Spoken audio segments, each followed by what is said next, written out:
तादाद में आए हुए आज के इस कार्यक्रम में मैं आप सभी का भी हार्दिक स्वागत, अभिनंदन और सभी को जोहार करते हैं। मैं आज के दिन में जिनका यहाँ स्वागत भी होना है, लेकिन उनको मंच में मैं अपने मंच से, अपने संबोधन से स्वागत करता हूं, जिन्हें आज पार्टी के विचारों के साथ जिनका आज मिलाप है, मिलन है, जिनके नेतृत्व में लोग आज पार्टी में शामिल होंगे। आदरणीय मंटू शुक्ला जी, हरप्रीत सिंह जी, विकास महतो जी, शशि लायक जी, ये प्रमुख नाम है जिनके नेतृत्व में आज लोग पार्टी में इस कार्यक्रम में पार्टी में योगदान देंगे। उनका भी हार्दिक स्वागत और अभिनंदन पूर्व में करते हैं। मैं अभिनंदन करता हूं अपने हमारे यहाँ के मीडिया मंडली का, मेरे सभी साथियों का, जो लोग आज के कार्यक्रम में इस हॉल में प्रत्यक्ष रूप से और अप्रत्यक्ष रूप से जो लोग हैं, मैं सभी का हार्दिक स्वागत, अभिनंदन, सभी को जोहार करते हैं। लंबे अरसे के बाद जमशेदपुर और इसके मुख्यालय में ये तुलसी भवन आने का अवसर मिला है। इस मंच में आए हुए कई साथियों को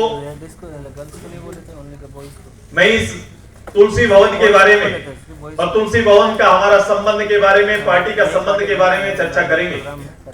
लेकिन आज इस चर्चा, जो सबसे बड़ी चर्चा है और सबसे बड़ा विषय इस धरा पर पैर रखने का जो अवसर दिया और अवसर हम सबको मिला है, वो ज्वाला है, वो लहर है, वो शहादत है, जिसे फिर से उसी जगह पर आकर खड़ा होकर अपने मन से याद करने के लिए हम सब लोग यहां पर आए।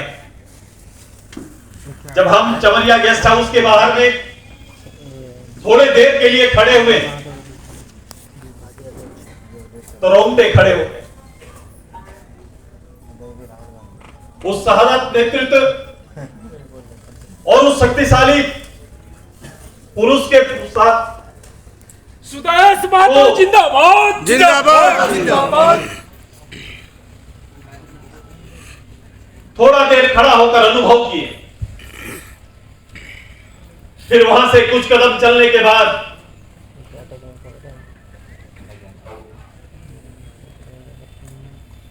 यूं तो उसकी चिता के जले हुए कई वर्ष गुजर गए, बावजूद उसके वहां जाने के बाद वो गर्मी का एहसास हुआ।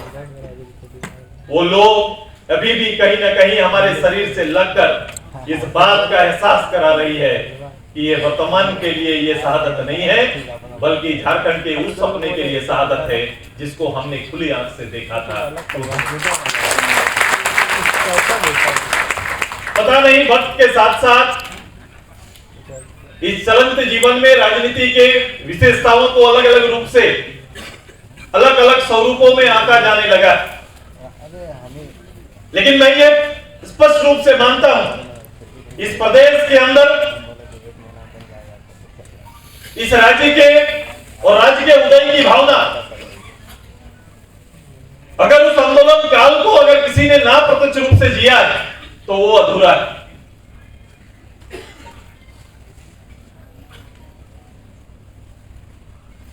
राजनीति में और राजनीति के नेतृत्व में असेंबली मेंबर, पार्लियामेंट मेंबर, राज्य का मुख्यमंत्री, ये सारे पद छोटे पड़ जाते हैं उस आंदोलनकारी के सामने और उस इतिहास के सामने। इसी बात का गर्व रहता है हमेशा। गर्व इसी बात का है कि एक अदना सा सिपाही के रूप में हमने वहां से काम प्रारंभ किया। अब सोचो, मैं ये बातें क्यों कह रहा हूं?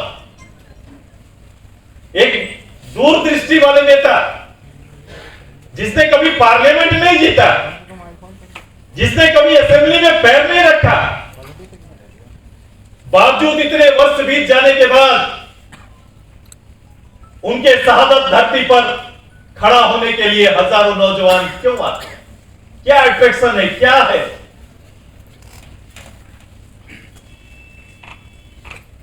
आप राज्य के कई मुख्यमंत्री रहे, संयुक्त बिहार के कई मुख्यमंत्री रहे, देश के कई नेता रहे,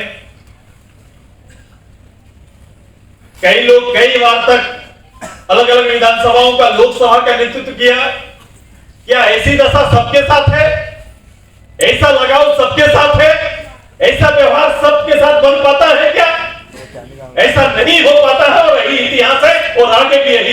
रहेगा। ये वही हो पाता है जहां से आपका सपना जीवंत होता है।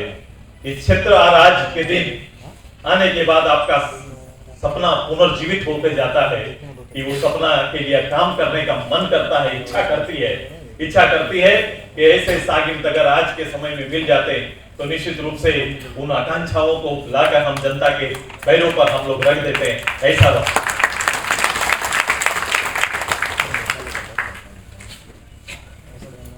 उसको याद करिए, उस प्रेरणा को याद करिए। लेकिन मैं आज देख रहा हूं कि अपने आज से 10 साल 15 साल पूर्व, देखो मैं कह रहा हूं, इसको एक स्वरूप में बता रहा हूं। आज से 15 साल 20 साल पहले जब इसी 8 तारीख को जब यहां पर शहादत दिवस मनाया जाता था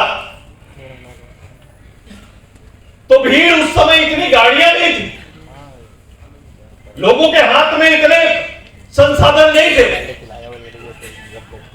लोग सरकारी बस, सरकारी ट्रेन का इस्तेमाल करते हुए, निजी वाहन का इस्तेमाल करते हुए, पदयात्रा करते हुए लाखों लोग यहां पर आने का काम करते थे। लाखों की तादाद में यहां पर लोग आते थे।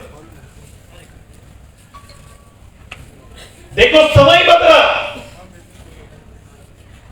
उस संगठन का शासन आया। सपना क्या होता है? हर संगठन का सपना क्या होता है? सत्ता के शीर्ष पर जाना। सत्ता के शीर्ष में संगठन आ गया,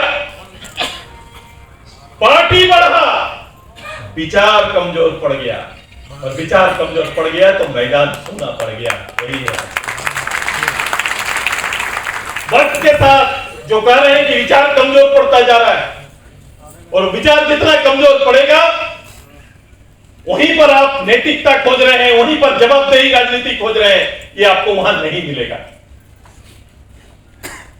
जो चीज हमारे पूर्व वक्ता कहा गया कि ऐसा देखना चाहते हैं, ऐसा नेतृत्व देखना चाहते हैं, मैं इसीलिए अपने पार्टी के सारे वर्कर और मैं आम लोगों से भी कहते कि राज्य के अंदर राजनीतिक चेतना और राज्य के उदय के और गठन के उद्देश्य का बराबर होना जरूरी है। ये जहन में होना जरूरी है। और जिस दिन ये जहन में यहाँ के राजनेताओं का, यहाँ के अधिकारियों का, यहाँ के आम लोगों के बीच में जितना ये जिंदा रहेगा, ये राज्य सही ट्रैक पर आगे बढ़ेगा। वरना आज की स्थिति और इससे भी नीचे की स्थिति संभव हो सकता है। क्योंकि जैसे जैसे इन विचारों कमजोर, ये विचार कमजोर पड़ेगा, वैसे वैसे हमारे मन में ये भौतिक अवस्था की व्यवस्था हमें प्रभावित करती रहेगी। मैं अपनी चिंता पर बल देते हुए, मैं अपनी ताकत, अपनी शक्ति को आह्वान करने के लिए आया हूं। हमारी शक्ति आप, इस पार्टी की ताकत आप केवल सत्ता के शीर्ष में जाने के उदाहरण को केवल स्वीकार न करें, विचारों को शीर्ष पर पहुंचाने का निर्णय लेके जाएं। निश्चित रूप से इस राज्य को हम उस मुकाम पर पहुंचेंगे जहां सपना आदरणीय हमारे निर्मला का, तभी जाके सपना साकार होगा। नहीं तो झारखंड विचारधारा का नेतृत्व आपके सामने है, आप देख सकते हैं। अभी तो ऐसा नहीं होना चाहिए था। मैं झारखंड मुक्ति मोर्चा के पहले लाइन यदि ब्लॉक में धारणा हो और झारखंड स्टूडेंट्स यूनियन का ब्लॉक में धारणा हो, कोई मेमोरेंडम देने जाए उस काल में, तो हम लोग पहले लिखते थे कि शोषण विहीन झारखंड, केवल झारखंड राज्य नहीं लिखते थे, शोषण विहीन झारखंड शब्द का हमेशा प्रयोग होता था। लेकिन आज के देखो ना, राजनीति ने शीर्ष पर पहुंचा दिया। लेकिन अभी उदाहरण बता रहे थे महासचिव जी, शोषण मुक्त नहीं, शोषण युक्त झारखंड प्राप्त हुआ है, और ये दशा है। और इसी दशा को अगर संकल्प, चुनौती जिस रूप में लेना है, ये आपको लेना पड़ेगा। क्योंकि इसको काम करने के लिए कोई दूसरा नहीं, आपको खुद खड़ा होना पड़ेगा, तब जाके ये काम हो सकता है। एक राजनीतिक विचारधारा की लोगों को फिर से जगाना पड़ेगा। ये तैयारी आप सब होगा, यही संकल्प है आज, यही संकल्प है। और इस पे सभी लोगों को मेहनत करना है। कोई राजनीति ऐसे नहीं होता। प्रारंभ काल के भी जानकारी आपको हुई, जब झारखंड पार्टी था तब कुछ क्षेत्रों तक सीमित था, जबकि उसके विचार आदरणीय जयपाल जी उस समय जब देश आजादी के पहले झारखंड के बारे, झारखंड वासियों के बारे में वो तत्कालीन उस पार्लियामेंट में अपनी बात रखने का काम किए थे। नेतृत्व तो तब वहां तक पहुंच गया था अपनी बात रखने के लिए, लेकिन अब समय के साथ देखो चीजें फैली, झारखंड मुक्ति मोर्चा का गठन हुआ और एक बड़ी बात यह भी कह रहे हैं कि मैं अच्सू से यह उम्मीद क्यों कर रहा हूं, यह अच्सू कर सकता है क्यों कर रहा हूं, क्योंकि ये मेरी ने हमसे पहले की कल्पना है। इस राज्य का एक बड़ी रीजनल पार्टी का नेतृत्व करने वाले आदरणीय निर्मल दा, वो एक पार्टी का नेतृत्व करते हुए जिन्होंने सोचा, उनके पास एक पार्टी और खुद अध्यक्ष थे, उसके बाद भी उनकी कल्पना थी कि केवल वोट के राजनीति से प्रदेश पाया नहीं जा सकता है। जब तक इस राज्य के नौजवान छात्र एकजुट होकर इस आंदोलन में अपने आप को शामिल नहीं करेंगे, तब तक प्रदेश का होना संभव नहीं है। इसलिए उन्होंने ये तैयारी की। मैं बैठे बैठे इस बात को विवेचना कर रहा था और मैंने कहा कि इसको देश की राजनीति में अगर इसको हम जोड़ के तुलनात्मक रूप से देखें तो एक बड़े नेता आदरणीय महात्मा गांधी आजादी की इस लड़ाई के अगुवा नेता थे।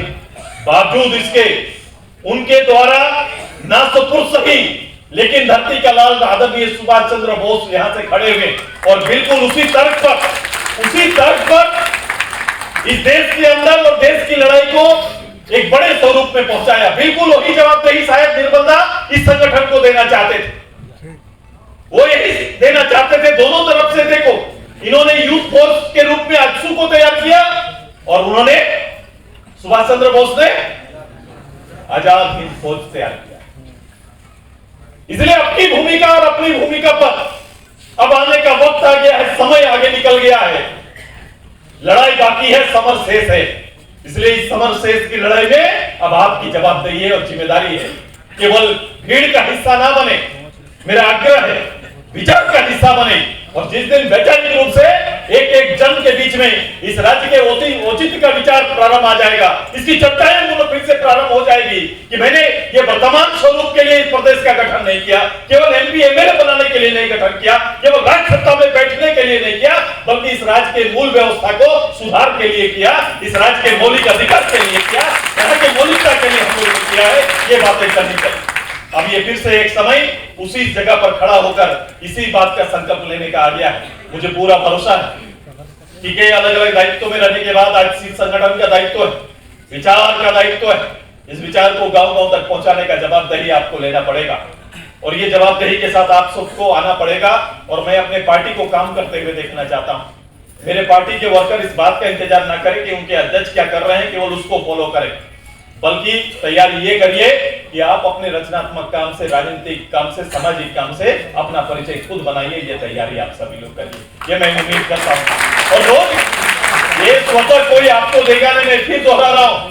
और इसको करने के लिए रोजमर्रा की जिंदगी में पदाधिकारियों को काम करना पड़ेगा, पार्टी के समर्थकों को काम करना पड़ेगा।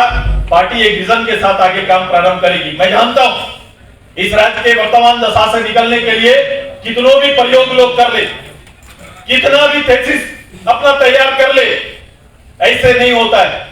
और मैं भरोसा देता हूं उस राज्य के नौजवानों का जिनका भविष्य आने वाला 3, 4, 30 साल, 40 साल तक जिन्हें इस प्रदेश के निर्णयों के साथ जीना है, कि आने वाला समय एक स्वर्णिम काल प्रदेश के अंदर हम स्थापित कर सकते हैं। मैं अपने अनुभवों को समय समय पर साझा जरूर करूंगा, लेकिन भविष्य अपने और भविष्य की पूरी रूपरेखा तैयार है। एक जनशक्ति को एकत्रित करना पड़ेगा, जनशक्ति को एकजुट होना पड़ेगा, एक साथ आना पड़ेगा, सभी सामाजिक समीकरण को एक साथ खड़ा होना पड़ेगा। कई लोग राजनीति में समाज को बांटकर, सामाजिक रूप से अलग अलग दशा दिखाकर, अलग अलग काल के एक मिथ्या इतिहास को सामने रखकर भी लोग काम चला ले रहे हैं। हम इस काल को भी देखे हैं कि पूरा झारखंडी एक थाली में खाना खाते हुए भी देखे। अब उस एकता को लोग तार तार करने के लिए लगे हुए हैं। इसके ऊपर भी चिंता हम सभी लोगों को करना पड़ेगा, हम सभी को उस पर भी विचार करना पड़ेगा। हमारी एकता जब तक रहेगी, आपकी ताकत रहेगी, और आपकी एकता को लोग तोड़ेंगे, आपका ताकत छिन्न भिन्न हो जाएगा। इसलिए झारखंडी समाज की एकता को विद्यमान रखना भी हमारा दायित्व है। उनके वसूल को भी सुरक्षित रखना, उनका भविष्य सुरक्षित करना, ये सारा काम एक साथ चलेगा। इस प्रदेश में संभावनाएं, इस प्रदेश की संभावनाओं का विचार अलग अलग बड़े बड़े मंचों में लोग देने लगे, लेकिन ये आर्थिक सामाजिक युग है और इस दोनों युग में हमें अपने लोगों को कैसे अव्वल रखना है, अपने प्रदेश को कैसे अव्वल रखना है, कैसे यहाँ के संसाधन का उपयोग यहाँ के लोगों को जीवन स्तर में बदलने के लिए करना होगा, ये सारी तैयारी आपकी है। ये आपका सबसे बेहतर पार्ट होगा, बेहतर हिस्सा होगा। हम उसके लिए तैयार हैं। हम एक सशक्त नेतृत्व और भविष्य के निर्माण के लिए बहुत लंबा समय की आवश्यकता हमें नहीं पड़ती है, और इसको मैंने अपने काल में दिखाया है। जब जब इस प्रदेश के किसी अवस्था में किसी छोटे रूप में नेतृत्व करने का अवसर मिला, हमने अपने नेतृत्व को और उसके भार को, उसके दायित्व को इतना बड़ा कर दिया जैसे सुदेश महतो इस प्रदेश में 40 विधायक लेके आया है। ऐसे ही बातें और चर्चाएं आज चलती, लोग ऐसे ही उम्मीद करने लगते हैं, लेकिन मेरा सफर बहुत लंबा, बहुत चौड़ा, फैलाव नहीं रहा है। इसकी ऊंचाई बहुत दूर तक नहीं गई, बावजूद इसका प्रभाव इतना रहा है कि जिस पर लोग आलोचना करते हैं, वहीं मुझे लगता है कि मैंने अपने दायित्व को इस रूप में निभाया। लोग 6 विधायक होके 40 विधायक का सपना हम में देखते हैं, मतलब संभावनाएं जिंदा है, विद्यमान है और नेतृत्व सही दिशा में आगे बढ़ रहा है। आप समझ सकते हो, कोई गप हमसे हमारे बगैर खत्म नहीं होता है, आपके पार्टी के बगैर खत्म नहीं होता है, हो भी नहीं सकता है, चाहे राज्य बनाने के समय या राज्य चलाने के समय। दोनों ही उदाहरण ऐसे हैं कि हमने ऐसा उदाहरण स्थापित किया है जिसका सानी कुछ नहीं है, जिसका कोई टक्कर, कोई जवाब नहीं। दोनों में झारखंड अलग प्रदेश के लिए लोग 32-32, 33-33 विधायक लोगों के आए, लेकिन निर्णायक लड़ाई नहीं लड़ पाया। हमारे यहाँ बिना विधायक का भी यहाँ के नौजवानों ने एक पार्टी, एक नाम, एक आजू के बल पर इस प्रदेश को उस मुकाम तक पहुंचाया। बिना उस पद पर, बिना नेतृत्व शिखर पर बैठे भी अपने काम, वसूल, नीति और नियम से एक संगठन और एक राज्य चलाने के वसूल को भी वहां स्थापित कर दिया। दोनों ही काम संगठन ने किया है, इसलिए भरोसा और उम्मीद आप पर बना रहेगा। जो आलोचनाएं होंगी उसको उम्मीद मानना, ये उम्मीद हमसे करते हैं कि ऐसा कर सकता है, दूसरे से कोई उम्मीद नहीं करता, उसकी चर्चा भी कोई नहीं करता। इसलिए मैं इस उम्मीद को आशीर्वाद के रूप में लेके आगे काम करिए। ये जमशेदपुर, ये पूरा पूर्वी सिंहभूम, पश्चिमी सिंहभूम, सरायकेला, ये तीनों जिला के अंदर मेरे तीनों जिला कमेटी यहाँ पर है। सभी पार्टी के कार्यक्रम आपको दिए हुए हैं। अब कुछ दिन के बाद, 15 अगस्त के बाद, मैं चाहता हूं कि हर पदाधिकारी अपने दायित्व को पूरा करने के लिए लगे। साल भर का कार्यक्रम पार्टी का तैयार है, आप सभी लोगों को पता है। और मैं किसी कार्यकर्ताओं को, किसी पदाधिकारी को, किसी दायित्वमान पदाधिकारी को बैठे नहीं देखना चाहता। ये संकल्प लीजिए, जो सपना है हमारा, जिस धरा पर, जिस जमीन पर आज फिर से आए हैं, जिस जमीन पर आके फिर से उसी लौ को, उसी गर्मी को, उसी का एहसास करके जा रहे हैं, इसको कभी कमजोर पड़ने नहीं देंगे। आप सभी का साथ, आप सभी का कर्तव्य इस मुकाम तक हम सबको पहुंचाएगा। ये झारखंड आगे जाएगा, झारखंड के लोग आगे जाएंगे, झारखंड के नौजवानों का भविष्य सजेगा, झारखंडियों को उनका सम्मान मिलेगा। इसी संकल्प के साथ आप सभी को बहुत बहुत धन्यवाद, बहुत बहुत आभार, बहुत बहुत धन्यवाद। जिंदाबाद जिंदाबाद।